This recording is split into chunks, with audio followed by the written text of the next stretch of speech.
Hey guys, it's Casual Friday. That means it's Medium Nancy Matz Friday. And today's topic is going to be how to listen to ghosts. We'll be right back.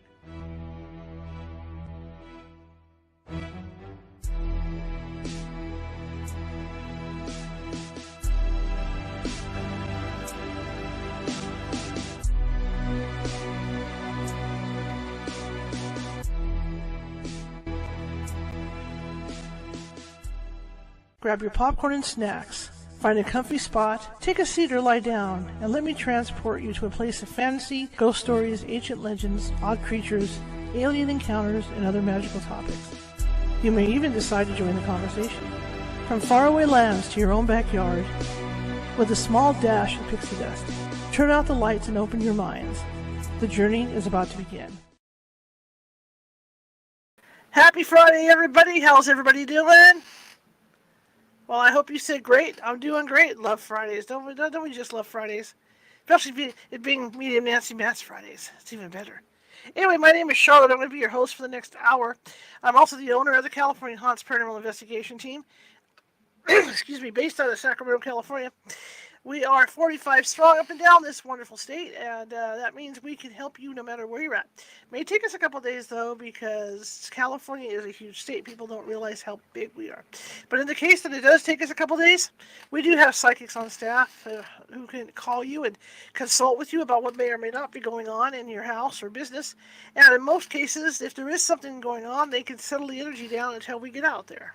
Isn't that cool? And it usually takes us no more than like 2 or 3 days to get out there on location. And I'm always available by phone. Okay, that being said, if you're watching from Facebook, and a lot of you are, please remember to hit that follow button.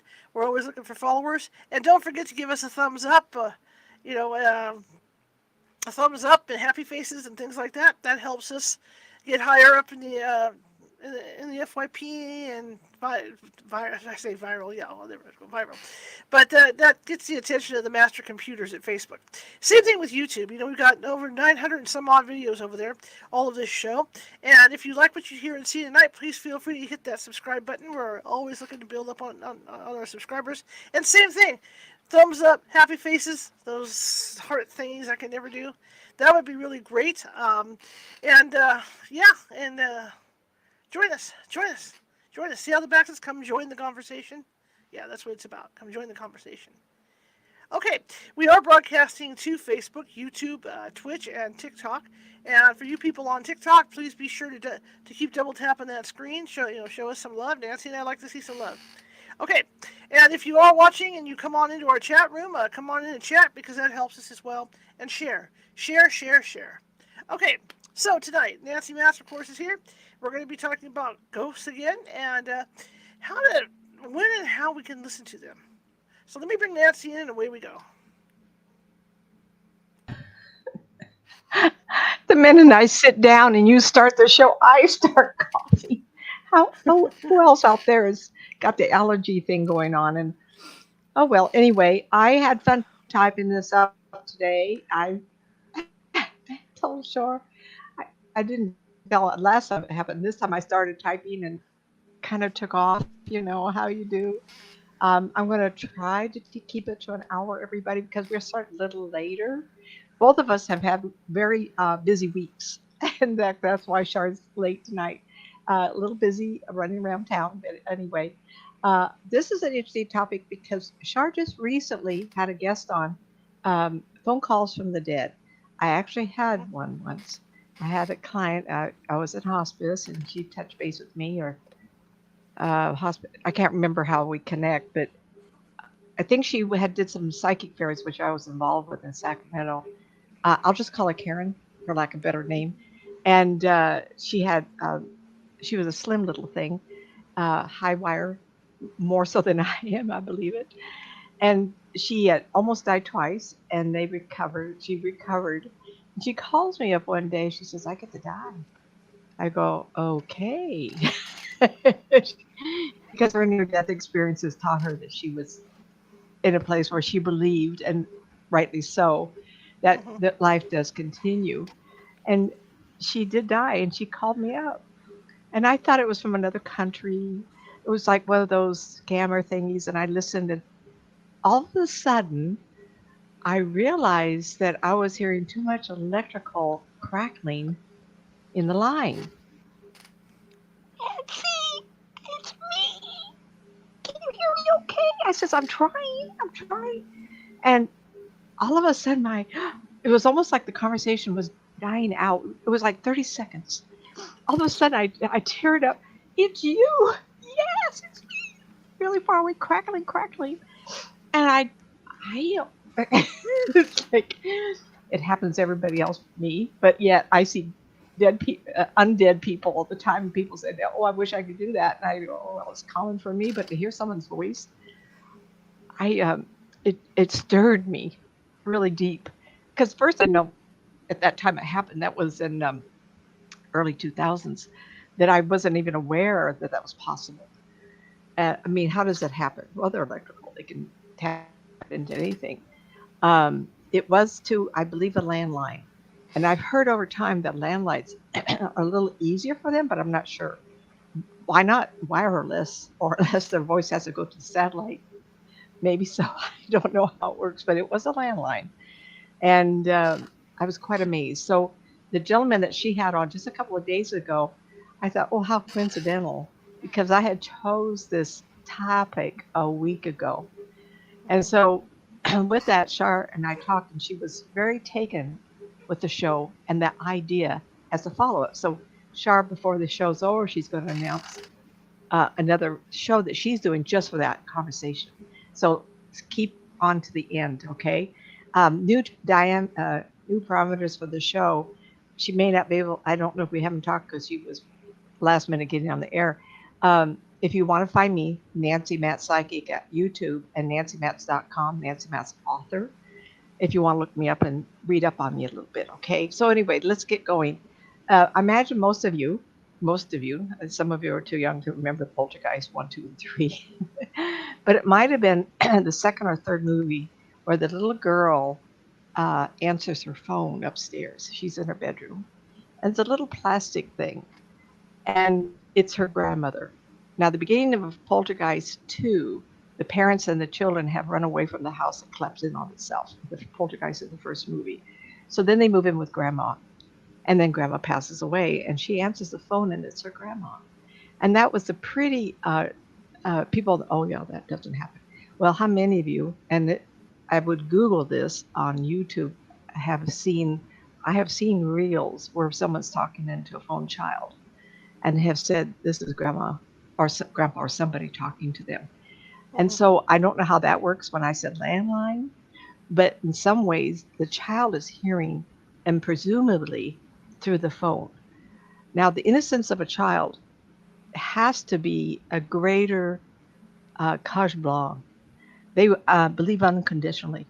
And I've spoken to how many reels or ELS and YouTube snippets and Instagram where people have seen the baby sleeping in the cage, and there's a hand patting the side of the head, and you can see the movement of the hand. And I so believe now, and it's not because I've done this for 33 years. Please, I was seeing my dead father at 6, but there is a point of believing that something's going on versus undeniable truth. And I've crossed that. And a lot of you will say, "Oh, ghost movies and whatever movies, oh, scary, and we die and we become ghouls or become zombie killers or whatever." And in some ways, it's much easier. It's kind of like a drifting to sleep and waking up on the other side. And we don't necessarily turn into those people, as my belief is. And it's me. I've never seen a ghoul or a clown with sharp teeth as a ghost. I've never seen any of those. Is it because they don't bother me? I don't know. I am a spiritual minister. Maybe they don't like that marker on somebody. But in my world, when people pass over, it's a very easy, gentle experience. The ones that are, I'll call it, there we go again. Sorry, everybody. Allergies are really bad right I now. hope this Just doesn't a quick continue. aside, real quick. If you guys hear some background noise, my neighbor is having his roof done and other stuff to his house. So he's off to the left of me. So I did switch mics because I'm on this omnidirectional mic. So now all that stuff's going to get picked up. So if you do hear humming and stuff in the background, that's what that Mm, is. It's the work he's having done. I haven't heard All it, right. and I Okay. apologize. Like I said, we were very busy around the house, and I was outside up to about an hour ago. So the rain's coming, so you have to kind of protect everything. But anyway, um, so I've been in this business long enough that when I first started, and I will cover this, started hearing spirit people, it was pointed out to me that only I was hearing, and they were not. And there was a line where I had to draw what is my ability versus my practice. I think the ability is to turn the switch on faster, the chemicals in the brain that allows that mechanism to hear in this dimensional space versus the one they call the veil, just a thin sheet away from us. I believe that they resonate at a different speed. Because a lot of times people will say, and I'll say, please say it again, or make it clear. And they do tell me. But what's different about my ears? Well, that's the premise that I have to think about when I'm talking about somebody who isn't in this business and doesn't do this every day. My hearing, though, I have to admit, over time, because of always talking and being on the phone like this, my hearing isn't as good. So, where am I hearing them if it's not my ears? Hmm. I think it's part of your brain type of mechanism. Or is it a combination of two? Or is it that when you hear a spirit person talk, not on the EVP, but just hear it, like in the middle of the night, you hear someone, Johnny, Connie, Margaret, Dale, whatever your name is, and you wake up and bolt up in bed, or you're in the kitchen or the front room, and all of a sudden someone's yelling at you from another room, and you go look at your partner, and they're outside mowing the lawn. It isn't them, and it's not the dog or cat. I don't have cats that can speak. Can you speak over there? Yeah, he's just. "Arr."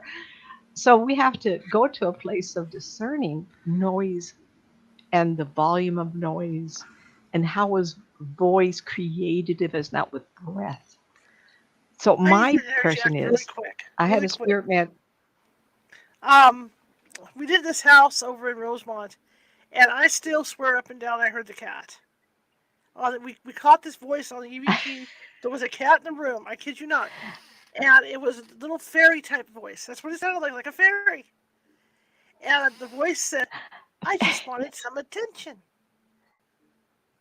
In this very high pitched fairy voice. Everybody went, I no, it think it had to was be a the little spirit kid. girl. Yes, Yeah, but I was just like, oh my god, it's the cat. like Okay, go ahead. too many words for a cat. My one that sounds like a Siamese. And you've heard clips. I love YouTube for this. You hear a baby at 3 months old say, I love you. Well, in some ways, a cat can mimic also. And I have seen the YouTube that where type in cat says, I love you, where a cat and dog can now say it. And it's just a form of mimicking. But to get a whole sentence out, pretty hard. Um, we have, say, get me off track. I'm going to repeat myself. Sorry. Um, so, what I was going to is when we're talking about listening, do you listen with your mind? Do you listen with your ears? Or is it possibly a combination of their manipulation of sound waves, period?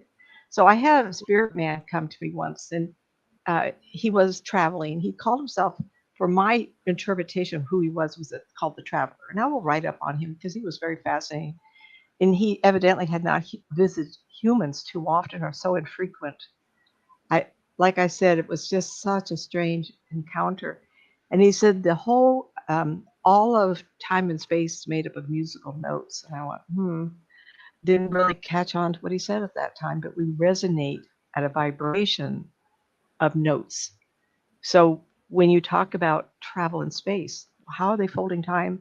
How is music involved?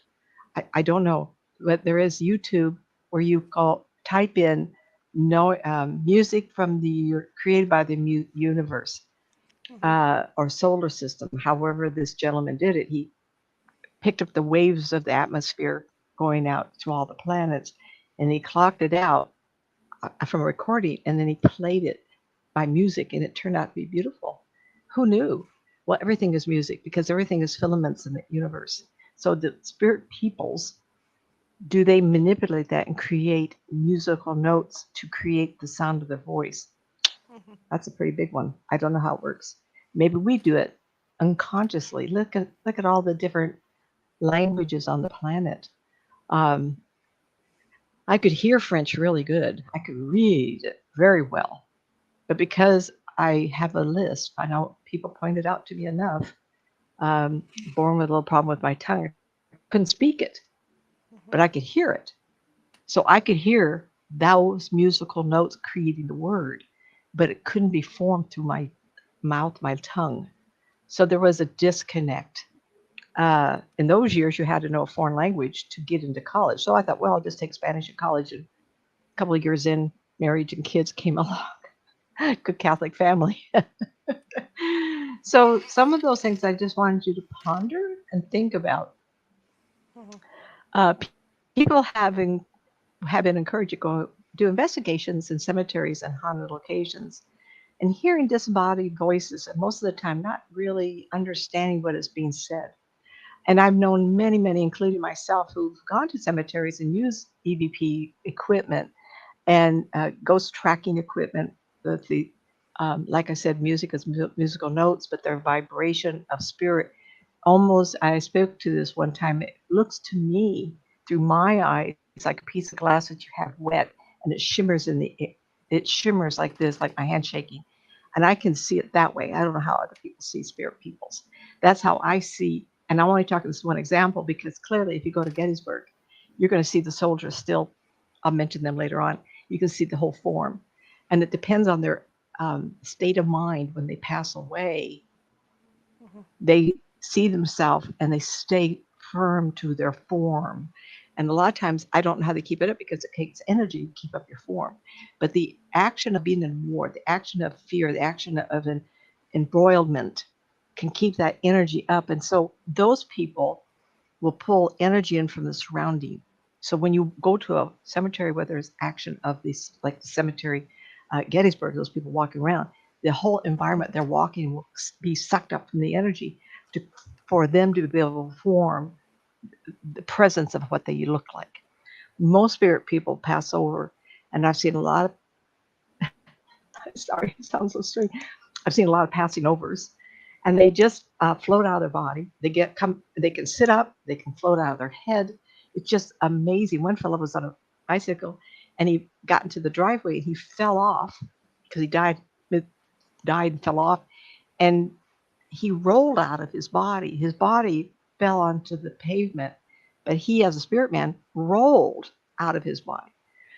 And that's when he got up and realized that he saw his body lay on the ground. It was very, very traumatic for the spirit man. And so I had to not deal with him, but that came up. It was very, very difficult. So we go to the cemeteries, and we were trying to hear those disembodied voices. And most of the time, ghosts in cemeteries really are on their own turmoil. They can see you, but do they want to acknowledge you as much as they want to settle things in their mind? I'll call it that. Mm-hmm. One of the things I found, and Char and I have talked about it, and my friends have talked about, is when are we playing? When are you doing your life? I'm so loyal and dedicated to what I do that this sometimes is my hobby and my vacation, but yet there's not a lot of diversity because I'm really into this. But at the same time, you don't want to take any kind of regret to um, to end your life. And a lot of those people of regret um, carry that, and then they wake up on the other side said, I should have told my family this, or and then they're in the search of trying to get hold of that person, and they're not coming to the cemetery, and they'll roam around. It's just amazing, amazing. But regret, not following through on something, not telling someone where the will is, which is crazy. Mm-hmm. Buried treasure. I've had that several times, but yet when I did investigation with um, Port Orange Paranormal with Shar. She invited me to do this, and they were Uh-huh. at a town that had been aged like 50, 60 years. The murder weapon, as a treasure would be, was put next to a little strapping of a tree. Well, if you go 50 years later, where that knife was that killed the person, that murder, it's been out buried in the trunk of the tree deep into the ground. So a lot of times when treasure is buried, you have to take into consideration how deep it is from sediment going over it, leaves rotting, and a build up. So a lot of times it's not where the spirit person wants it to be. And a lot of times in the attic, things are found by other people. So it's an endless loop of regret that they didn't tell people. So if you bury your money somewhere or you have it hidden in the house somewhere, please tell somebody, because when you pass over, it's regret. And I have to deal with that with spirit people. And their energy looks and feels different to me. And so when you go to a cemetery, you want information, EVP, or if you're somebody that can hear, you want to go with a lot of compassion, a lot of sympathy. And you go in, and of course, you want to protect yourself. I always say that ahead of time. Like, I will not own what is not mine. I don't want to carry you home with me. I will be back if you want me to be back. See if you can feel a positive zing to that. They want to tell their story. A lot of them do. Now, those who are in a loop so drenched into everything that they are, if they never left the cemetery after 50, 75, 100 years, that's sometimes hard to wake them up. Yet, sometimes it's the easiest to wake them up because they can see you and you look different to them. You don't look at their era. And you'll say, well, I actually did this one time. I was talking to some spirit man. I says, and why are you still here? And you know how long it's been? I mean, I was like flabbergasted. I went, really? And I remember thinking, this gentleman, he thought, wow, like you have to kind of stir them up. And you can sometimes get some really good conversation going. Sometimes you get simple words. And then with kindness, you'll say, I really want to know what it was you said. Please say it again. Say it again, please. Be really polite and sympathetic, a lot of compassion, just like if you're doing ghost investigation, someone's stuck in their alert, you have to go on. This is too long. And it's clearly up to them. If you get negative vibe or hostility of any kind, which I've covered in here, you say, I will come back. And if you want, I can talk then. And that gives them time to think about it. Okay, I want to keep going. In the movie Sixth Sense with Bruce Willis, he's reviewing a very long ago tape. Remember, he's been killed and he doesn't know it. And he's still, most of the time, he comes back to his own house. He doesn't know what he does in between this hour and that hour, but he shows up in the house and he accesses the basement. Oh, it's a wonderful movie. Please try to see it. The basement to listen to old tapes of old sessions, because he's talked to this little boy who says, I see dead people. And he remembers, a long time ago, I had a youth and he saw dead people. He went looking for it. And it just happens to be the same name of the gentleman who killed him. It was the same person. He made a connection. And yet, when he listened to the audio tape of interviewing this young boy, he heard this in the background. I go, oh, that's strange. And he kept slowing it down, and turn up the volume. And he heard this man very angrily in the background speak to him. It was like this ghost had somehow, from France, gotten to these States. Maybe he followed the biological bloodline, hoping that someone would listen to him in the family. Don't know. And he realized that the young man, the ghost, was speaking French. And he found out later what the man was saying. And it startled him because not only did the boy not know French, he was too young to learn French. And so that was an eye-opener. And so in these cemeteries, and this happened down in Sacramento, there was a Sacramento Cemetery tours I used to give. And I imagine it happens a lot. In this town, in Oroville, we have 3 cemeteries, and one is for the Asian groups. Now, imagine if maybe that's the one that I drove by one the other day, and I told her there was some people, one was in a big robe. I should go back. Maybe I don't want to, but I should go back and look and see who that was. It might have been an Asian, some of importance with robes on. Most Caucasian people don't wear those kind of robes. They're beautiful. Language barrier. How do you do this? The only thing I could speak to is when I talk to people of different nationalities. And I told you once of the fellow who was Greek, and he called his sister, niece, somebody, and she could speak 2 languages. And she wrote down the questions, and then she said, he wants to know. And I got the answers in English of him and his family. And then she would translate it to Greek. How does that work? I don't know for sure either. So language on the other side, but yet we'll hear spirit people talk in different languages. So if you're lucky in the cemetery to get an EVP and it's a different language, you hit the jackpot. How many people can do that? Hear something like that. But if you want to hear them audibly, then I want to go back and talk to you about that. Let's back up now. You've been to the cemetery. We've talked to those that are ghosts that create, like in Gettysburg, a solidness. Before you go in to accept hearing them close and have them close enough to be able to speak to you, I want you to think about who you are as a person and honor and cherish your borders, meaning the fullness of you. You will not accept what's not yours. You don't want to carry anybody home with you. You're the living, they're the dead. They don't have any rights to your life force, which sometimes they do. And people, when they have readings by me, they'll say, oh, I just feel so good talking to you. And I'll think, well, you just got a handful of me. I blended with you so I could take information. But they will take more because they're desperate. And you have to say no. You have to stay away. You have to be able to talk to me from there. Do they mind? Not always. So before you even get out of the car, you take accountability of yourself. What do you feel like are your perimeters? What's your energy at the core feel like? Are you in your mind peaceful enough? Compassion. Oops. Before you get out of the car, I want you to think of these individuals you're talking to as if you are going to have company in your home. And you have a friend come over and they walk in the house and they're alive. You want to think of them as that kind of a person. These are people that could be friends of yours. They could be your neighbor. They are people without the burden of the flesh of life. And you want to think of them that way. If this has happened, I'm sure most people. I live in a senior area. Lady falls down the street. Maybe a couple. I rush out there. Lovely lady. We want to help. That lady's in the flesh. So what if she didn't have the flesh and I saw her out there wandering around and she falls down? Would I still rush out there? You betcha. That's the attitude I want you to have.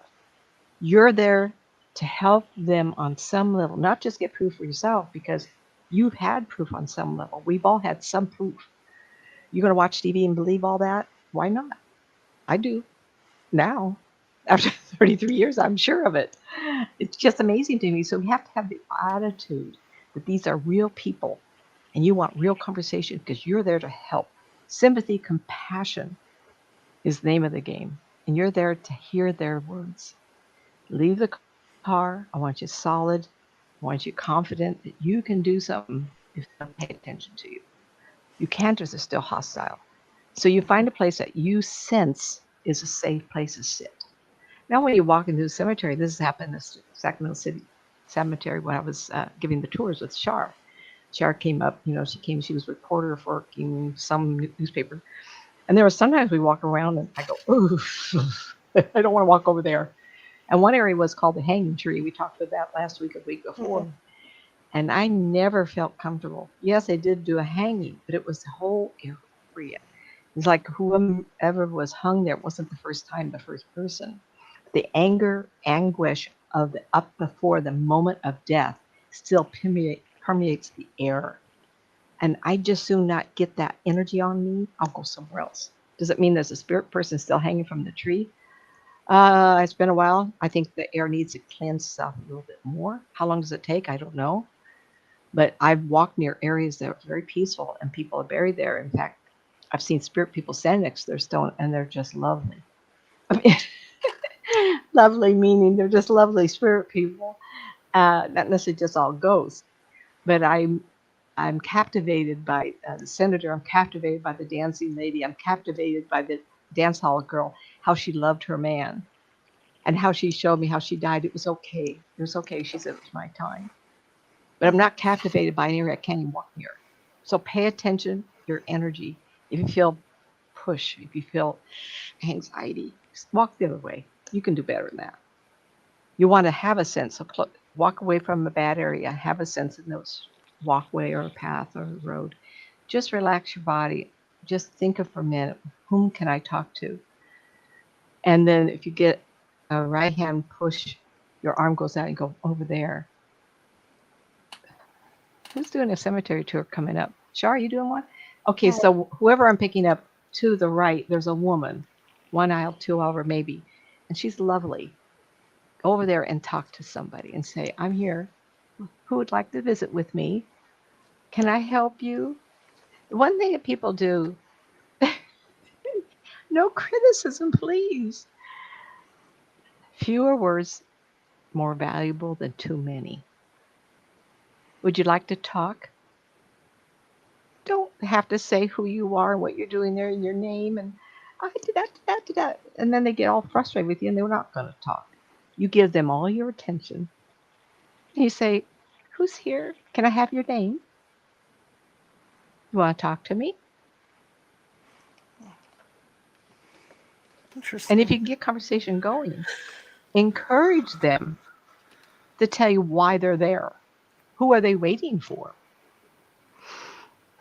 If you're able to see them and they're not a modern outfit. The lady I'm looking at in the cemetery that someone may be going, I don't know who's thinking. Remember, when you're watching me, you're touching me with your life force.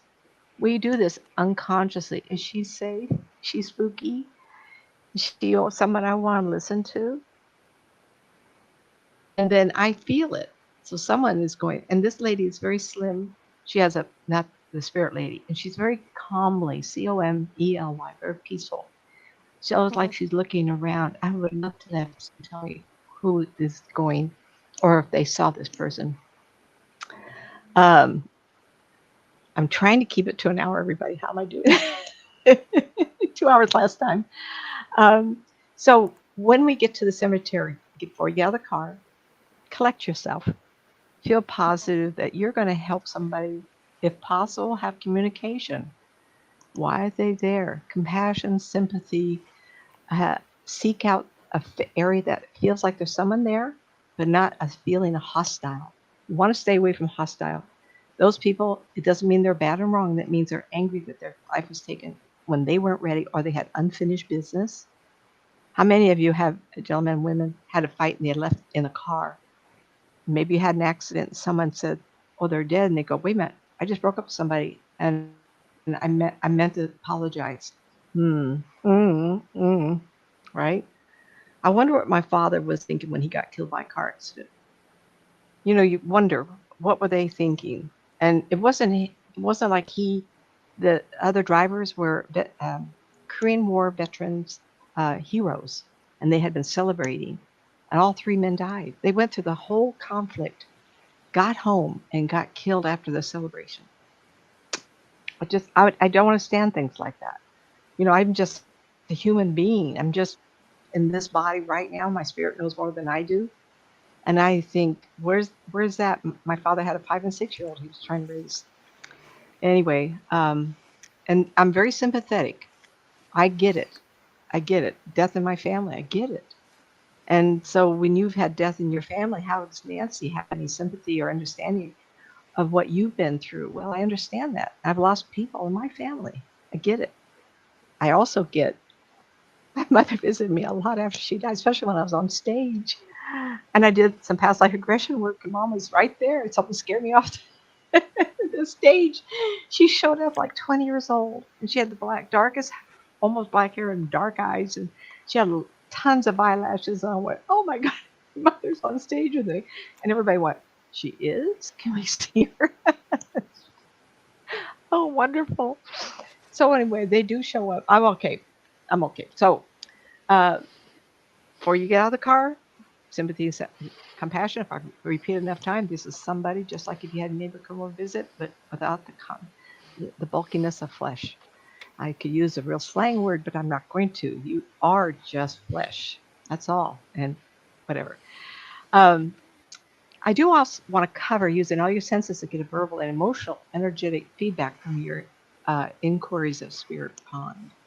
Sometimes when we listen, we're intent on listening to what they want to say. And I told you with a cemetery or ghost investigation or your friend's house and she says, I think my grandmother's here. Why don't you come over and see if you can get some information? You want to use Mhm. your whole body. That's why I don't want you to be like a cotton ball and suck it in. I want them to project to you energy. So how many of you been in a fight and it feels like you're getting hit with bricks? Rah, rah, rah, rah. Or with my case, every time I go to shopping, a child on a cart 3 rows over, the minute they cross us, that child screams. I don't know what it is. I don't know. Maybe get attention from me. Who knows? By the way, I recognize you. I'm going to scream so you pay to look at me. I don't know what it is, but you can feel it. Even if I couldn't hear them, I would feel that energy. See? So you use your whole body to listen. And you can get responses like you get a lot of sympathy from that spirit person. They want you to continue. You get a hostility. You'll say, I know you're unhappy. I will be back. Make them realize you're going to be back to talk to them. By the time you get back, the hostility may calm down. I wouldn't know what causes hostility. Regret. I hope it's not an evil act. They died without apologizing. Terrible. And so when you do go back to hostility, you have to say, can I accept your apology? Can I accept that you are sorry? Something. So the statement, are you emotionally centered to allow an unlive person to speak to you? I think that's what we spoke of. Emotionally centered. You wouldn't want to go on the heels of having a fight. You wouldn't want to go after watching a scary slasher movie because you're going to be thinking about that.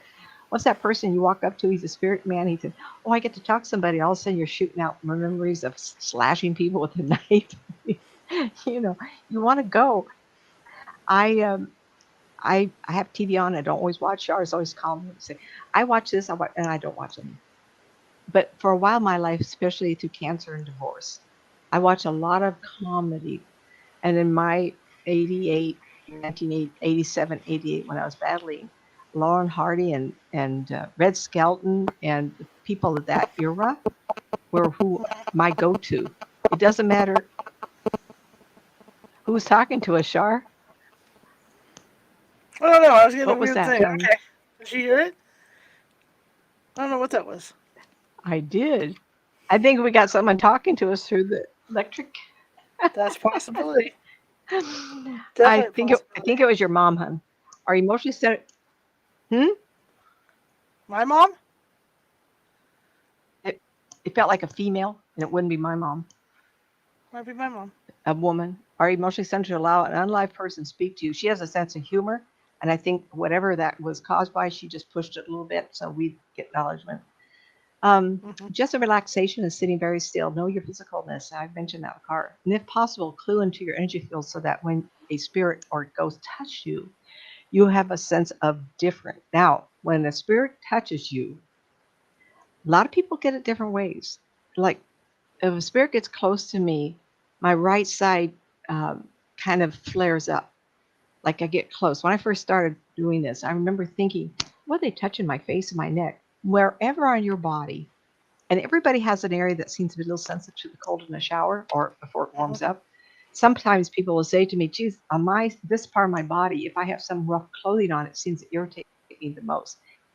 So the nerve endings on certain side of your body or on your neck or face sometimes are more sensitized to having a second energy come to you.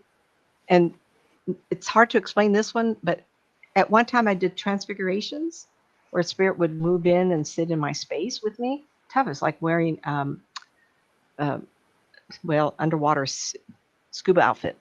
It's really tight. And so I didn't know what was happening until it was over. And then when I figured it out, I wouldn't let anybody else do it because I'd like my own space. I don't want to share it.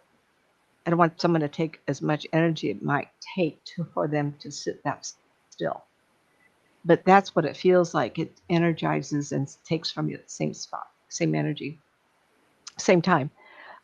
Their energy is determined by their emotional state and could be charged up or soft and heavy. So charged up would be someone who's anxious, not necessarily hostile, but someone who's anxious as in, oh, I just need to talk to me. And you say, back off, back off. If you can, let me hear what's happening with you. See if they'll speak or if on EVP. Sometimes I actually heard spirit yell a word, and then you go, oh my gosh, where's my MVP so I can turn it on? And then they're done. So always have it on, but you could hear it also. And I've heard people in that TV shows. I'm just thinking of some, like, because I don't watch them on a regular basis, so I don't remember the names of it. And they'll hear something down a hallway. And unfortunately, spirit people seem to make their presence known before they get the energy to speak. And we want to hear them because we want more than just a shadow in the hallway. We want more. I saw a picture tonight of a female face around a tree, and there was no color. And of course, that was a spirit person. Then you always hear about people saying, oh, I don't want to hear a child. I don't want to see a child. Yet, I want to also bring out that in my world, when I've seen a child die, spirit kind picks them up immediately. They're almost never there. For a child at 1, 2, 3 years old, 4, to be left behind or they decide not to is rare, rare, rare. So when you see a young child, maybe 10, 15 years old, 20, at that, the spirit that passes away, all of you, I want you to just think about your life and I want you to pick a really happy time. I've had a lot of happy times, especially raising babies. But last time I had a memory, and I remember this right now of when I was 11 and 12 years old. I was very outgoing, tomboy, and I had these little metal cars. And between the house I lived in and my mom's friends next door, there was a little cement border. And the cement where dirt was, and they planted flowers. But the woman prior to us planted mint. And so it was like 2 feet across. I used to build little towns and drive my cars all around. And it gave me, I remember being really happy. So if I passed away and wanted a happy time, would I go back and people see me at 11, 12 in that house? Absolutely. Because I would show up there to play again. So sometimes we go back when we die at a very advanced age, or we die because of illness or cancer or something, we will go back to a healthier age. And then people will see us as ghosts if we have regret or we want something to be said at a thinner, younger, healthier time and say, oh, that was just a young adult. Oh, how awful they were 20 years old. But maybe that's the visual that old 75, 80-year-old woman wanted you to see. We really don't know. And that's confusing to the investigator because if you're trying to find the history of a location, or if you want to find a story, and they say someone at 75 had died, but you only saw a 20-year-old, but it was of the same era when that person died, of the clothing, you may be seeing that individual at the age they want to be remembered, not as they looked at an old age. That has happened a lot. Yes, I lived in Sierra Vista and worked in Tombstone, Arizona. It was very, very fun, exciting, and a lot of discoveries. And I did go into it was a gambling hall, and it was a 2-story, and the lower level was where the gambling went on, and then there was a high birdcage. Charlotte would say birdcage theater. Anyway, on the top, go down, and then you could look up, and there was uh, the call girls upstairs, and there was a lady upstairs that I saw. I can't remember how she died. I think it was a fever. But anyway, she was dressed like she would be working. And I thought to myself, she must have really loved it. Or she was stuck in a loop, but she looked like she did when she probably died. And that's very rare. If you don't like being um, a paid companion, but you had to, maybe you wouldn't show it, but maybe she did like it. And that's how I saw her. I did not hear her. Actually, when I was down in the base, people tours, it's just wonderful. I did hear a voice, but it was on the other side. It wasn't one of those girls, and it wasn't the men playing the cards. Anyway, I've had some wonderful times looking at. Oh, there's my. Yes, I love you. Yes, honey. The electrical force created by our body at the moment of conception is a temporary force to allow a soul to inhabit this jacket, to live our 4-dimensional space, and cohabitate us in our current times. So, as it's been talked about, I have talked about this forever. A soul will join the parent, the mother first. By the way, would you think about having a child that's shown up? Hello, hello, knock, knock, knock. I want to be born, get pregnant, please. But if if it has a past life or a future connection with the papa, as it just this past week, I was talking to a young man and they want to have a child. And I had spoken to him a couple months earlier, and the child had showed up around the mother. And this past week, I talked to him, and all of a sudden, I saw a male soul around him. And I thought, huh. So this the conception has started, the electrical force was generated, and the soul that was going to continue to birth says, oh, I'm going to go. And then I feel around the parent it will have the karma with. At the time of birth, then it joins. And I actually had seen that happen to someone in my family. They didn't get into the body until after they were born. And you've seen TV shows where they put oxygen on. They don't breathe right away. Well, that's because the soul's still busy in the parent. And someone says, you want that body? You better hurry up. Someone else will jump in. That's what happens. Anyway, I find that fascinating. So the spirit has its own charge, own electric, but it's not as charged up as we are. People have said, oh my gosh, Nancy, you have so much energy. You know, I was an athlete. And even at this age, I have a lot of energy. And only because I've been really busy in my life. And so my spirit level won't be any different than anybody else's energy level. Yet when I've done the tours and the spirit people, whether standing here or standing in the field or a light post or somewhere, they all feel the same to me. When I put my hand into one, it makes my whole hand tingle. So there is some sort of electrical charge, but not as great as our body generates. So the fetus has its electric field, and it's growing, and it needs that electricity for the body to generate, the heart to move, the muscles to move, all that. And the spirit will join and be born alive, or immediate right after. I've seen that many, many times. Okay. The unalive body witnessed at the onset of physical completeness, called death, is a packaging for an everlasting soul which enters the confines of matter, infant, just before birth is said baby. So, as in reverse. So the electricity of this infant has to be started, has to be completed. Labor starts, the soul enters. At the completion of life, and the energy, the electricity dissipates. As you see a dead person turn blue or they get cold, the energy is dissipated, which then releases the spirit to leave the body. I've seen spirit leave the body. One was great because the family sensed that. It was a gentleman living in a hospital bed in a hospital environment, of course. He was really funny. His whole body was laying in the air. His spirit body was laying in the air about a foot above the flesh body. And I said to the family, you know, he's just floating above his body. And they all to him, oh my gosh, we felt that. We didn't think he was in there. And I said, honey, he's not home. He's just waiting for the electricity and the flesh to dissipate, kind of go away. He's just waiting for it to run out so he could leave. But he was just going to lay there, his eyes closed, his hands are above his chest, just going to lay there until it's finally done. And they loved that. They had feeling of that. I thought it was great. Anyway, I'm kind of weird. I hear these stories, talk to the people involved. It's hard to grasp that a soul is the factor that creates self-aware and intellect. I've really had fun typing all this up today.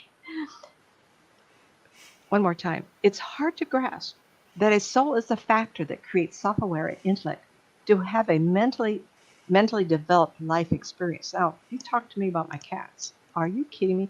They are self-aware. Now, they don't recognize themselves in a mirror. They call that being self-aware. Oh, there I am in the mirror. But they are self-aware of every inch of the body because I've seen them lick every inch of the body. They are aware of that. Just like if you watch some videos of these kitties that lay on their back, and all of a sudden one of the little kitties recognized he had fingers on what's so, and he looked down and the toes were wiggling.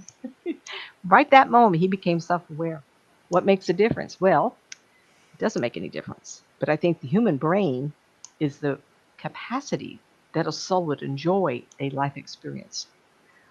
One day I was doing a fair in Ventura, and we had just got the motorhome. My husband drove down there. It was stressful. And so before we went to calm down, I was kind of riled up, and we were talking to the management. And above me were some dragonflies going overhead. And I looked at one, and I was very intent. I thought, wow, look at that. They're just flying overhead. And all of a sudden, I was looking out of his eyes. There was nothing going on in his head. All it was survival. I have never forgot that. And they say, well, the Buddhists believe we can come back at any level of physical life. Why not a bug? Well, my feeling was that bug did not notice anything going on around it. If there was a bird with its eye on that bug for dinner, that bug did not know.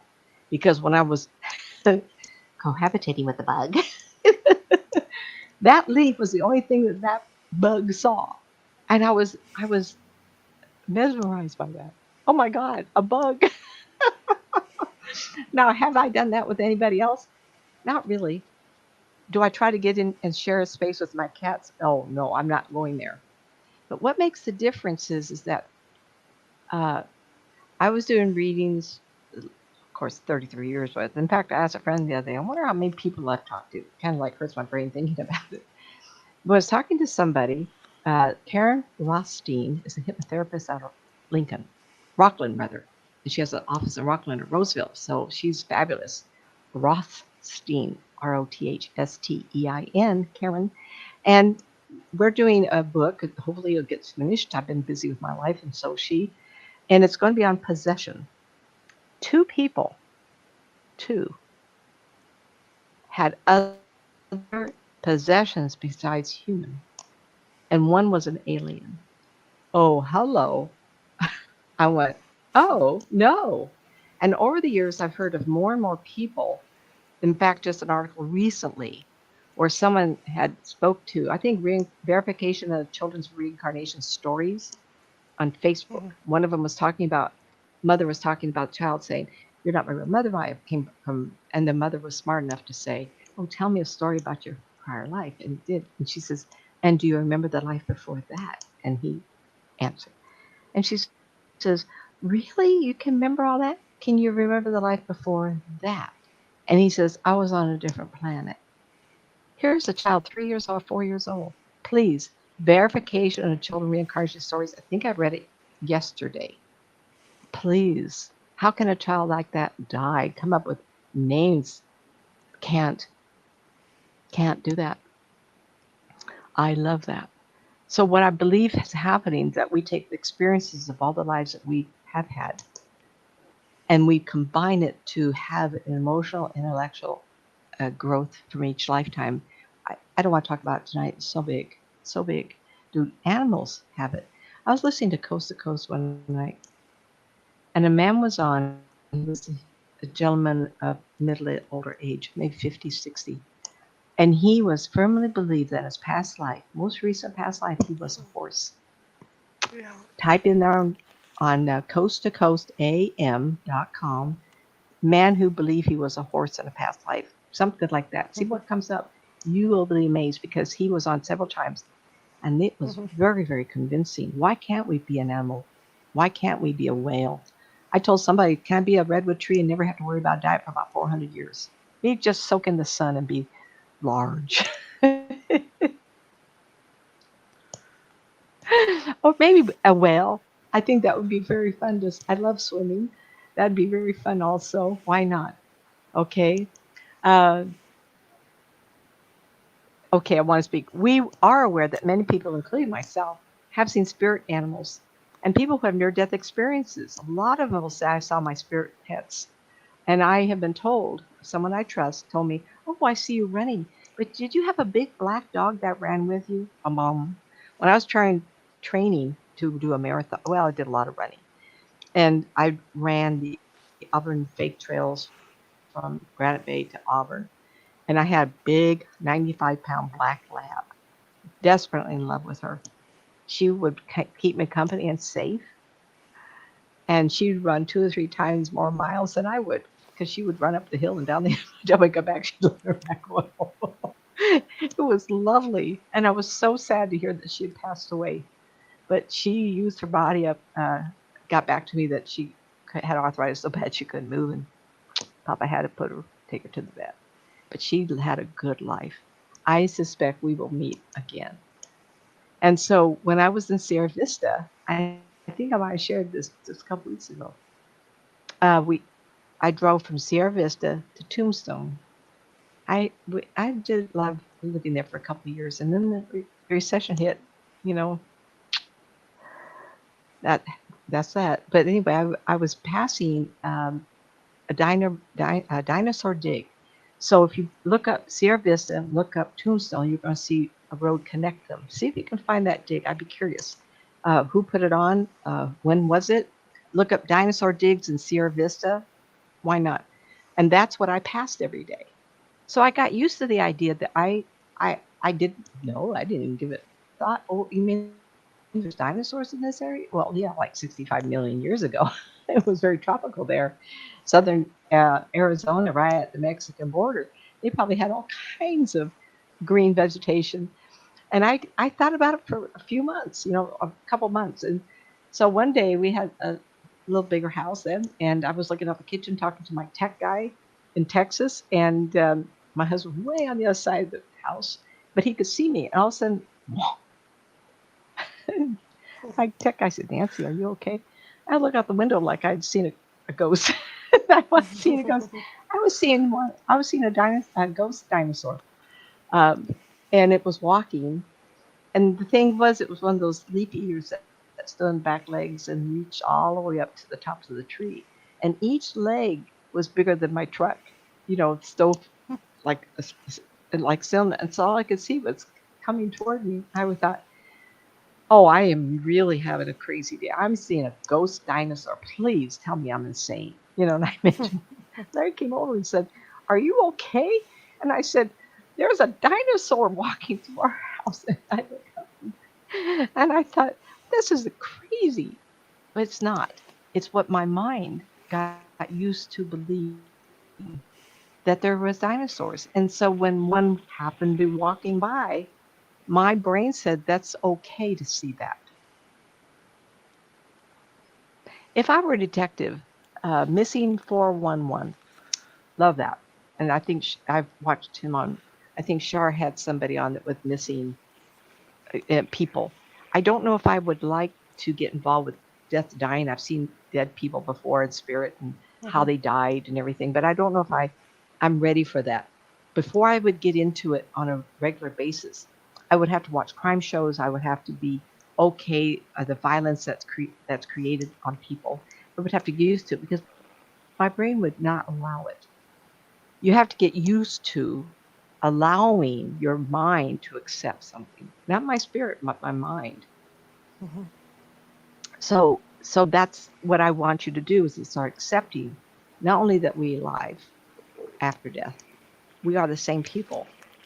Now, reincarnation is set aside until you do decide you want another trip in this wonderland. Mm-hmm. It is all, oh, they're only people. Once you accept that, you think to yourself, I would love to see a spirit person. I would love to listen. So you have to be, not only your body, but your mind, centered on the idea that they are and do exist, coexisting with us and our relatives all around us. Then when you get touched by one, oh, wait a minute, what was that? It's wonderful. And when you think it's wonderful, then you're ready to rescue us. And this is some of what we're talking about. You want to hear from these people. Let alone, I think it'd be exciting to get a phone call. You hearing that, Mom? Of course, I don't have any landlines. So we may all have souls, yet the human soul has a capacity for so much more. Maybe because self-awareness in an animal is not the same. Maybe it's a lower level of soul development. I mean, I don't know.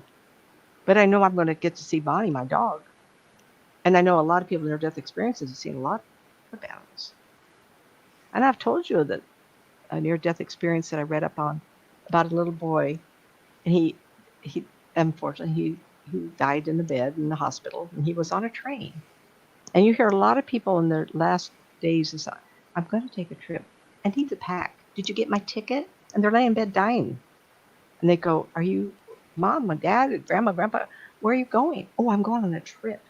Well, this little boy went on a trip and stopped, and people got out, and then he didn't. Next stop, he got out, and all he saw was animals. And this great big tall man came up to him and said, "What are you doing here?"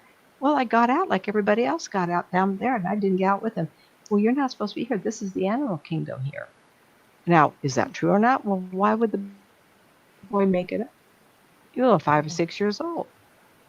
So they put him back on the train. He went back to his body. What a wonderful near death experience for that little boy to have.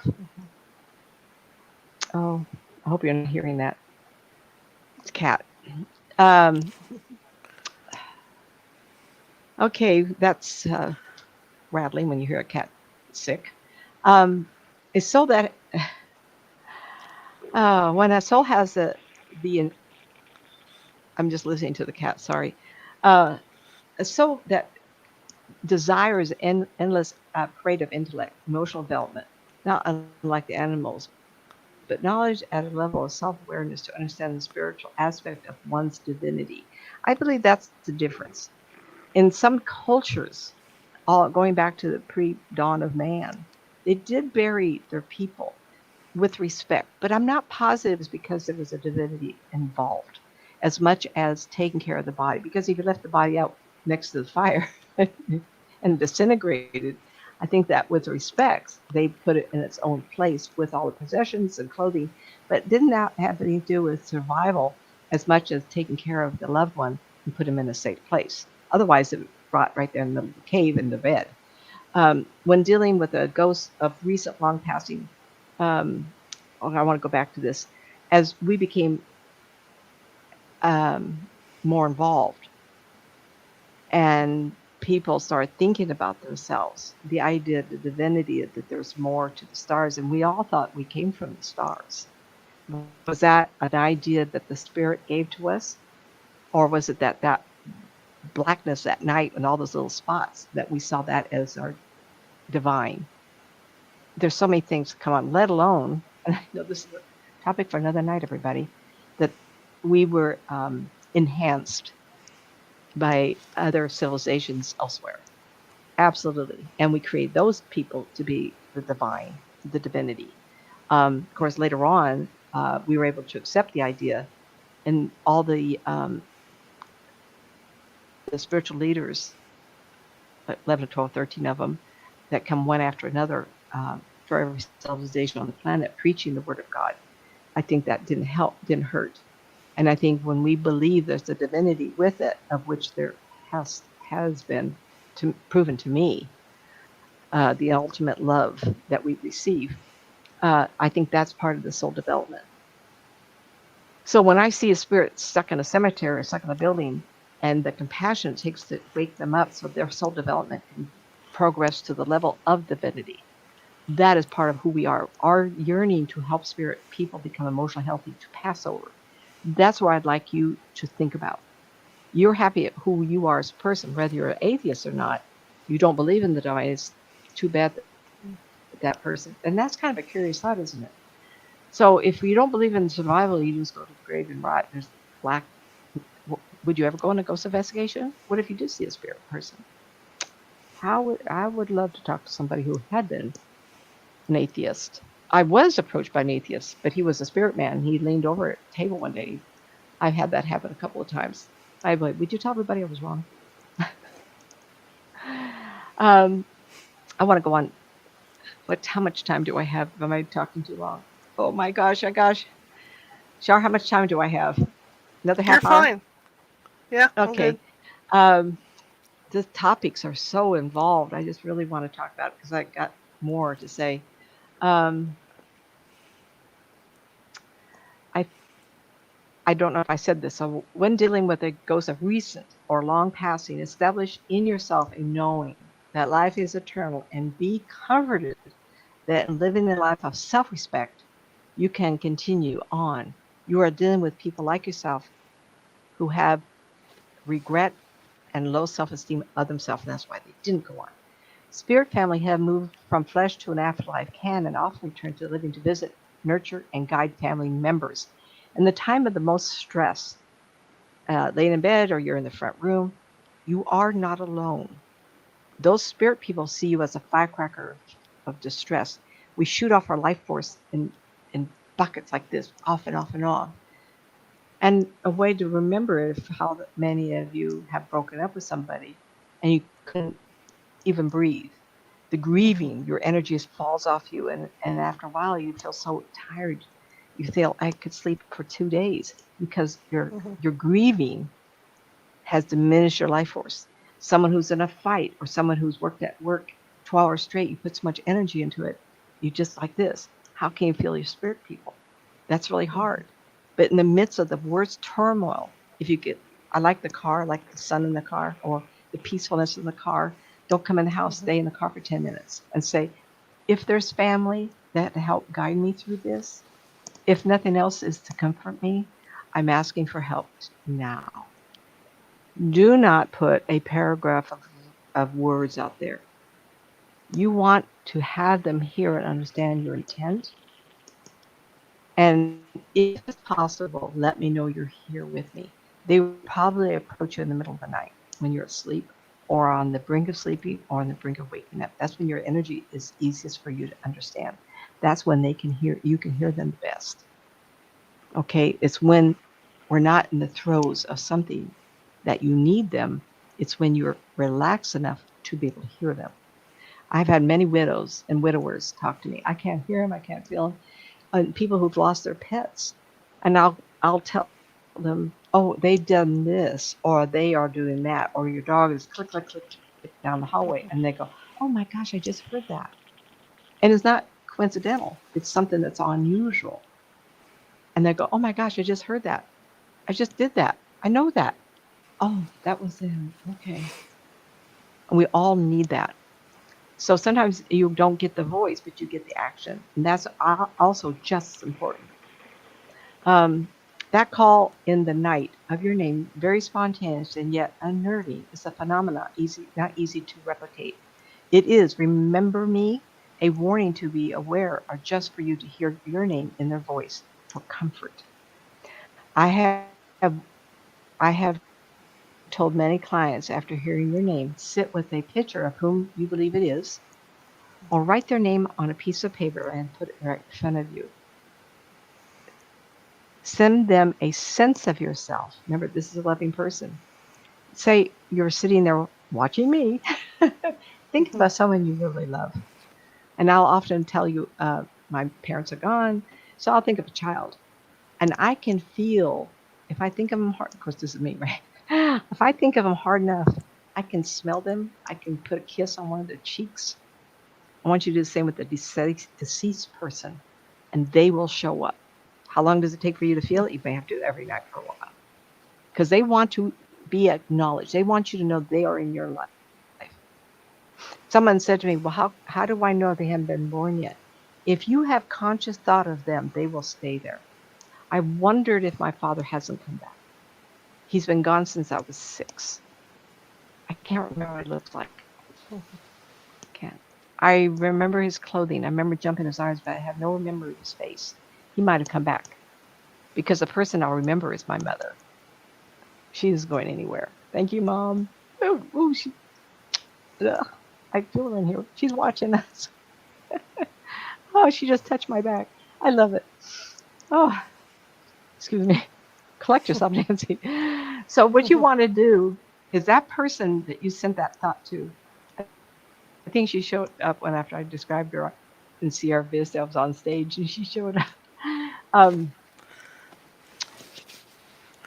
in a peaceful moment, if you're needing help, put their name on a piece of paper, get a picture of them. Please don't have the TV on in the background. Don't have kids running around. You want to have a sense of the air. You want that peaceful feeling, and that loving individual will show up if they haven't come back. You have to have them in constant thought. I have people call me up and they want to talk to Grandma Grandpa. So, did you ask them to show up? No, I was asking you to get them here. I go, who am I? I can only describe the people that showed up. I can't describe the people that won't. I don't go by Grandma Grandpa. I have to see them. That way you know I can't be making it up. I have to see them and describe them because I won't just go that game. Okay. Um, Ghost apps allow us to see, not only hear, but see, and showing.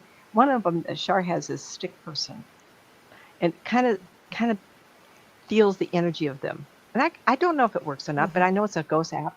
Shar maybe have to mention. And I kind of like it. Some of the ghost shows that have um, a lot of lights, that like the sky has a lot of sun, stars. Well, there's one that shoots a lot of lights out, the kind of uniform going across. And then if a spirit person comes in, they can disrupt the flow of those lights. That's very cool. And if you do use one of these to say, "Oh, hello," it makes them turn around.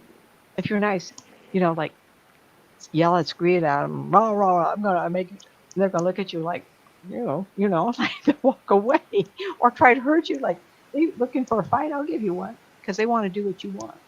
But if you're going to be fearful, don't do it. But if you're happy and you remember they're people without the confines of flesh, well, hello, who are you? And they turn around, oh, I'm being talked to. Oh my goodness, they'll stick around, you betcha.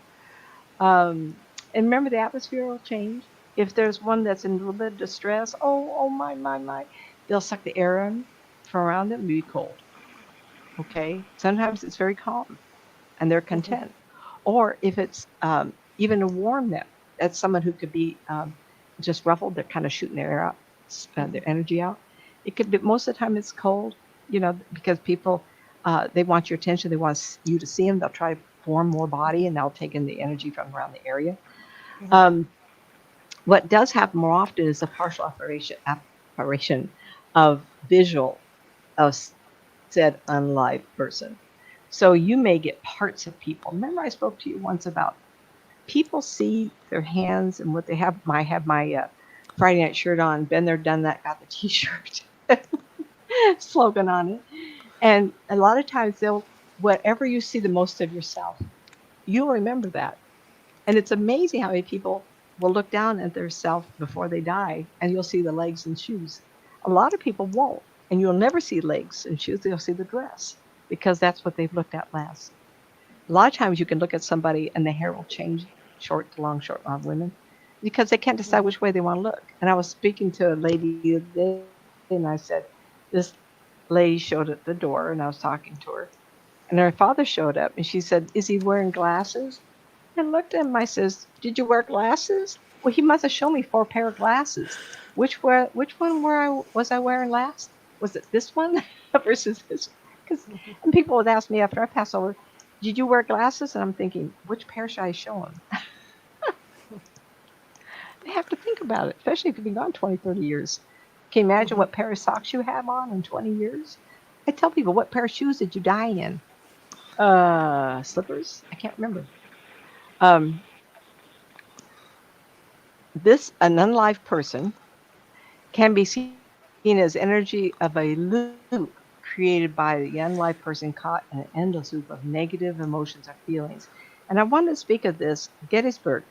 So you do a ghost investigation, and you're trying to get attention or have someone here speak to you, and that's a goal of it. We can get some kind of electrical response from our equipment, but sometimes, and it's very difficult to get anybody who's in the loop.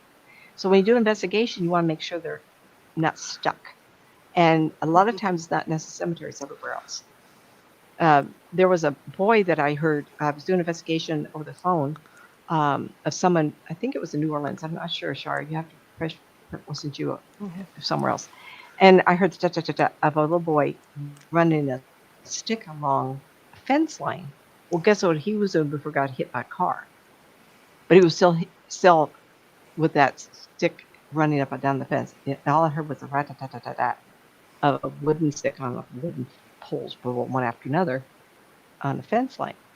So you can hear that, but you might not hear the boy speaking. Evidently, that boy died there, and he keeps playing on that same fence, which is unusual. So sometimes when you see a loop, you'll see the same configuration, like the one visual I saw of this woman talking about it.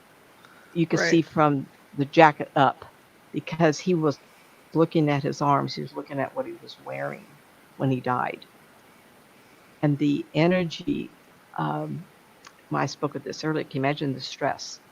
Can you imagine what Normandy was like and the D-Day, where the boys came onto the shoreline and the enemy was shooting them on the beach? I wonder how many men are stuck there. It kind of distresses me. I'll never get there. I hope that there's intuitives over there that kind of release those people. It's kind of hard to think about, but I don't know that may be what's happening there. Be kind, be sensitive, and compassionate, yet in asking, what are you doing? So even if they're aloof, if you can get close enough, because what you do is distract them, and they'll go, I'm in the battlefield now. This lady walks up to me. Was she bad? Is she in the battle too? And it's not like a game with me. Absolutely not. I take it very seriously. But if I think someone's stuck, hello, what are you doing? Kind of catch them off guard. Sometimes the way you say it with inflection in your voice. Oh, it's so fun to meet you. Well, what's your name? Get them in your attention. Sometimes you'll hear them, huh? I have found that younger people will say their name. Not necessarily older people. Older people like living people, cautious. But a youngster who's in spirit. And what's your name? Oh, Joey. You want to hear that. Can you find their stone then? Absolutely. Can you find out any history? You're okay now. Do you know if you want to look for your mom? Can you turn around and look? Because those spirit family will stick there until that child wakes up. Being in puzzlement, the ghost could be startled in hearing such a question being asked of him and her. Done that one. As the loop continues, ask, why are you doing this? Inflection in your voice. Make it interesting. If possible, have an EVP machine may help capture the surprise of the ghost to hearing these questions. Absolutely. Ask now, can you speak to me? Remember, it's a human being. Would you like to talk like that? Not necessarily, but I would to a child or appearing young person. Can you talk to me? If I was in spirit, someone walked up and said, what are you doing? Will you talk to me? I'd probably go, where? What? Wake them up. Stop it. If you wish, not always necessary to say your name, just ask them to speak to you. And then in the conversation say, and what is your name? I'm Nancy. Give me your name. Breaks the loop. And I want to say, even though I've done this forever, it seemed like forever, 33 years, and gave up everything to this everybody because I was so fascinated. All this is what I wrote up today. Just wrote it up. We are all different. Thank goodness. Maybe somebody who'll talk to Shar who doesn't do it my way. But this has been my path and the way I deal with things. And you have to take everybody's story and the way they do things and capture what you call your truth. And that's how you'll deal with it. Who am I to tell you this is the only way? Okay? So ask them their name. This surprise question could generate only audible noises from ghosts if caught in a never-ending anguish. So sometimes you'll hear garbage. They're stuck. If you can't understand them, then wake them up. Or you may hear the same words over and over. That's a loop. Your goal here is to awaken and rescue the soul. I've done rescues for a long time, not so much anymore because I'm not paying attention as much as I used to because I was really curious. By asking several times, and if you can get any sounds at all, asking their name or year. And that's another one. If it's a more recent 200-300 years, which is all of what America is, you could say these people would understand the year. What year? 1749? Well, you've been doing this for a couple hundred years. Time to wake up. You don't have to be here anymore. I think that's what I told the young man as his brother had gotten on the canoe. They'd fallen in. I said, they're missing you. I remember saying something like, your brother's not here. Your brother went up. It's been 200 years. It's time for you to stop. Look for, and think about the brother and the mother was there waiting for him. It's been so long, 30 years. could prompt more awakenings so that you can invite them to look around and see if they can find any loved ones to believe with. And a lot of times the parent is right there. Being excited of knowing of a ghost or spirit is near, feel confident in yourself and ask questions. You may have to rely on an emotional answer. Okay, so if you're asking, remember, I want to hear voices. You want to hear voices. This is what this is about. But you have to keep it up, and you may have to hear the emotional upsetness. And so you have to ground yourself. You have to know the terms you are. You have to look in your mind and say, what kind of mood am I in? If I just had a fight with somebody, I ate pizza for lunch, I have indigestion up to my chin, then you're not in a good space because that's what you're going to feel. But if you're confident that you're in a good, solid environment with yourself, then when you listen, ask a question and you go, a torment, oh, I'm so sorry you're in torment. I'm so sorry you're sad. I'm so sorry that you have regret or you didn't do something. Can I help you? Make the statements soft. Don't go hard against them. And so this is another, okay, are you okay? Ask that. Getting negative feeling is communication.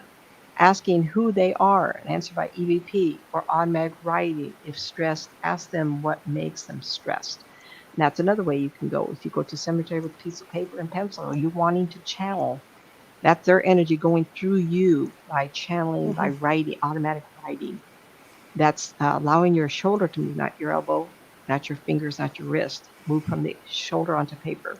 Just relax and allow. That means they have to touch you. It means they have to um, blend with you, and that's up to you. That's up to you if you want that. I I'm okay with channeling because I've been doing it a long time. I know how to break it. I don't know if you want someone to speak through you. That's pretty. You've upped the ante of them possessing if they like you enough. I would probably be careful. Okay, that's my opinion. What do I know, right? Ask in a compassionate manner will open up, not fear. Ask in a passionate way, um, not to fear you. Don't be fearful of me. I'm not going to hurt you. I'm here to help you and listen to you. I got cats everywhere here. Sorry, everybody. Not all ghosts or spirits want us around. Be aware that if you feel unwelcome, you are unwelcome. They are not ready to relinquish their anguish or torment or regret. They are not feeling bad enough long enough. And I spoke to the group here on what I call self-imposed hell. And that's where I try to talk to somebody in spirit, and it's almost like a mud ball. They encompass themselves with their own energy, and they just in regret. And they're into a torment of remembering a bad time in their physical life, whatever, and it's self-imposed hell. People say, "Oh, there's no hell, there's no heaven." I also agree. I've never seen fire and damnation, but when people have near-death experience and they talk of that, that is their unconscious belief structure anyway. I've never seen that because I was never raised in a church environment that believe in that. So we do create that. And that's why people who are Christ based, like myself, like to be seeing Christ. But if you talk to somebody who's a Buddhist from somewhere else, Tibet, guess who they're going to see? That is their underlying truth. And that's what bases. So if you're raised in a hell damnation environment, guess what? You may see that hell. But what I see is self-created hell. And it's the anguish of someone with their hands on their head, like that. Okay? Talk softly. Ask them if they are hurting. Ask if the physicalness is hurting them. Remind them they no longer have a body. How long have they been there? Maybe no answer. You want them to answer you. Have the BB electronic recorder going all the time. So tell them the year you're currently in. When you get the conversation going with them, make sure that you realize from the onset what state of mind they're in. That will direct the questions. Absolutely. Don't have to ask them all if it's just they're mad at their spouse before they died and they need to say they're sorry. If still hurting, ask as why they feel they should continue to hurt themselves when no longer in a damaged body. Suicides are people who create their death. If they still see themselves damaged, have them visualize themselves before they have damage and realize they're no longer in that physicalness of damage. That has happened. Keep that conversation going as long as you can feel. If an uncomfortable uncomfortable vibe from them and not hostility. Two things: hostility, uncomfortableness. Two different things. Hostility is very, very uncomfortable. Uncomfortable vibe from them. I'm in torment. This has been very, very hard. I wish I could leave, but I feel stuck. That's uncomfortable. You can talk to those Mm-hmm. people. If hostility, perhaps that ghost has not had long enough to suffer a self-imposed hell into themselves. So you have to acknowledge that even if it's a hell of themselves in a cemetery, you have to realize if it's hostile, they're not done Mm-hmm. punishing themselves emotionally. Kind of have to think about keeping a good life, everybody. Otherwise, you may end up like that, and I'll be walking around, trying to wake you up. Ask them if this continues a while. Ask them if this has continued for a while. How long have you been like this? If you could come back and visit them, propose a thought. I'm so sorry you're hurting. Can I come back and talk later? If you get a yes, you can come back. Hopefully, it's not a drive across the country. If negative, not hostile, ask you to bring something to them. 99% of the time, they're not going to answer because they'll think of, would you bring a soda or a drink? Would you bring a cigarette? Maybe. But what I'm getting you to do is think compassionately what you could offer them to wake them up. If no answer, tell them you could return as to get them to understand why they have not been forgotten. A lot of times spirit people show up because they're afraid of being forgotten. Remind them that you are there and you will be back and they have not been forgotten. Could wake them up. Mm-hmm. A lot of spirit people are afraid of that, especially with generations. Um, Next time, ask them who they remember in their life. Get conversation going, see if you get EVP on that. Very exciting because you want ultimate proof of survival. All these are mechanisms to get answers. I hope I pointed that out to you. Keep EVP machines going. Understand not all answers will be strong enough for you to understand. Just acknowledge they're an emotional pain, like, I can tell you are hurting, so give me an answer I can hear better. Okay, oh, the last part of it is there is such a thing as dream communication. Spirit people tell me that they can enter our dreams. Now, don't know how that works, but I have people who do dream, spirit people. I have had dreams of spirit people, yes, yes, yes. But they can blend with us. I think that our thought process is outside of our head. It's kind of like a bubble around us. Aura photography is a real thing. We shoot out of our body emotional energy of what we're going through in life. I think they can blend with that somehow. There is such a thing as talking of tongues, communication with the dead through the churches. Why not? Who am I to say, it doesn't happen? I think you can go to a place of self involvement such a higher degree that you go into an altered state of consciousness. Absolutely. Why not? Jeez.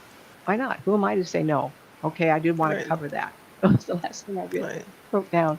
And never ever doubt children. If they say they're talking to grandma and grandpa, get a pencil and paper and write it all down, honey. Because I do believe Absolutely. in that. Or animals. Okay, well, Well, I mean, they can't talk, but I mean, I was if they're going to staring say, off into space, or they're up on their hind legs doing this stuff, to something that's not there, you got to take notice on that one. God, my allergies are just I as got a bad little as guy here who's yours. very impatient. I had to shut my eyes like 3 times during the show. I'm better at the My moment. Come on. my allergies are so bad. Well, I was cleaning up the yard, so I deserve it. I didn't. I'm better at the moment. I had, by the way, I've suffered years, and then someone said you need a cup of coffee, and it was before I really got into drinking coffee. It was always if you put a little bit more caffeine in your coffee, that will squeeze out down the capillaries that cause the sneezing and wheezing. So I just had a cup of coffee here. I have a cat that's very upset that I've taken so long. Well, think You've of heard of this. I meowing. just got my contacts in today after 7 days because What'd you do? whatever I did out in the yard, I either had a bunch of dust in my eye or something was on my finger or something because I couldn't wear Yep. the right contact for like seven Oh, days. mm, Feels you great did tell tonight. me that. Now, Yeah, I did. clearly, I I did washed close my up, eyes and two or I three always times. Yeah, over here. so Yeah, they I did so close. side note. When you go outdoors, wash your face and hands and everything. But what people Yeah. don't remember to do is every night sleep on a clean side of your pillowcase. After 3 nights, then change your pillowcase. We don't think of pillowcases as being dirty, but it gets on our hair. We put it on the Hmm. pillowcase and then we breathe. So anyway, everybody give us a thumbs up if you like the Yeah. show. And if you have suggestions, what you would like me to talk about, make sure that Shar hears it. And understand Hmm. one fella last 2 weeks ago said, doesn't she read the chat room? I can't see the chat room. I'm lucky enough to see the Word document so I can tell you I'm what's looking on up to see those. everybody's I pictures can't do popping up. both. I want to make a quick announcement. Sunday, I Michelle Lee decided to and do this. Debbie, Sunday, I decided to do this really quick. Marissa's in here. Uh, yeah, this really quick thing on Sunday. I'm going to do a coffee with the ghost hunter Sunday, and there's going to be two sessions. One at 7 a.m. God, something you guys don't see is me up at 7 a.m. So that's a challenge in itself. One at 7 a.m. and one at 9 a.m. Pacific. They're both Pacific times. And I know you guys really enjoyed the phone calls from the dead show. So I've decided to go more in depth with that. And so you guys can come on in, have coffee with me, go over there, check out the meetup, and sign up over there. And I'm going to do a more in depth thing with phone calls from the dead. I have a whole stack of these things we can go through and talk about. So come on over and join me. Again, at 7 a.m. on Sunday for the East Coasters, and 9 a.m. Pacific on Sunday for the rest of us. Okay, so there'll be two sessions for you guys. I So go on That should be over. fun. I'd love to hear people's stories. If you get on and share with Shar, Yeah, if you have a I will story come back about and try to hear phone it. call from the dead, that'd be awesome Yes, too. Because I know I'm going to be people talking want to about the hear that. Calneva. Yeah, I'm going to be talking about the Calneva too. About all that. Anyway, I apologize for closing my eyes a couple of times. My eyes are itchy. The neighbors, like I said, the neighbor's doing work on his house, so there's a lot of dust right now. So it is what it is. Okay, well, we'll get back on schedule here. Sunday, of course, I'll be doing coffee with the ghost hunter, and then I will be doing the Scottish ghost stories. And Monday's kind of a change. Monday, Mark D'Antonio is going to be here. I can't even say the name, and he is a astronomer. He's going to be with us, and he's got a nice website where he will take people through their night sky view. So we're going to talk about the night sky with him Ooh, and the different ooh. planets and how he does that and all that good stuff. So he's going to be here Monday at 6:30 p.m. Pacific. Tuesday, we may have a special show for you. Nancy gave me an idea tonight, and I've kind of been wanting to do this. I just haven't done it yet.